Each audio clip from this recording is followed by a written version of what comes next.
അവിടെ വെച്ചേരെ.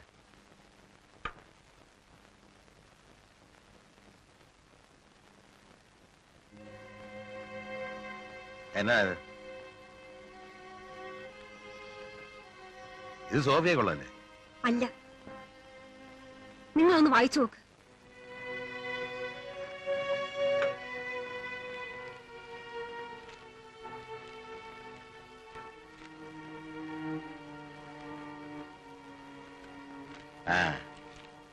ആ കാർഡ് നിങ്ങളുടെ കയ്യിൽ കിട്ടിയായിരുന്നു. ഏത് കാർഡ്?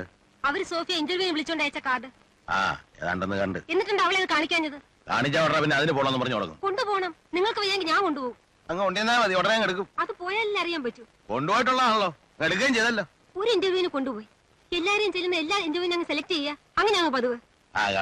ഏതാണ്ട് ഡേറ്റ് കഴിഞ്ഞില്ലേ? നിങ്ങൾക്ക് അങ്ങനെ പറയാം. അവളൊന്ന് ഒരുപാട് കരഞ്ഞു. എന്തിനാ? ഇതെന്നെ കളക്ടർ ഉദ്യോഗം പറ്റുവാണോ അങ്ങ് നഷ്ടപ്പെട്ടെന്ന് പറയാൻ? അറ്റൻഡറുടെ പണിക്കാരി അവൾ അപ്ലൈ ചെയ്തിരിക്കുന്നത് നിനക്കറിയാവോ? എന്ത് ജോലിയോ ആവട്ടെ, അവൾക്ക് ചെയ്യാമെന്ന് തോന്നിയോണ്ടല്ലേ അവൾ അപ്ലൈ ചെയ്തത്. എല്ലാ ജോലിയും ഒരുപോലെ. എല്ലാ ജോലിയും ഒരുപോലെ അല്ല. എന്റെ പിള്ളേരെ കണ്ടവന്മാരുടെ ഓഫീസിൽ അറ്റൻഡർ പണിക്ക് അയക്കാൻ എനിക്ക് മനസ്സില്ല. അത്ര ഗതികേട് എനിക്ക് വന്നിട്ടില്ല. ആലോചിച്ചു തന്നെയാ ഞാൻ ആ കാർഡ് കീറി കളഞ്ഞത്. 10ാം ക്ലാസ്സുകാരിക്ക് ഇതൊക്കെ അല്ലാതെ പിന്നെ എന്ത് പണിക്കാരി അപ്ലൈ ചെയ്യാൻ ഒക്കുന്നത്?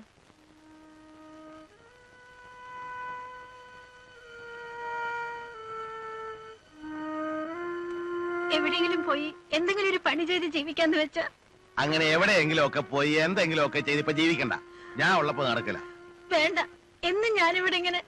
പോട്ടെ മോനെ, ഇനി അവസരം വരുമല്ലോ. അവസരം എന്നാണ് നോക്കുന്നേ?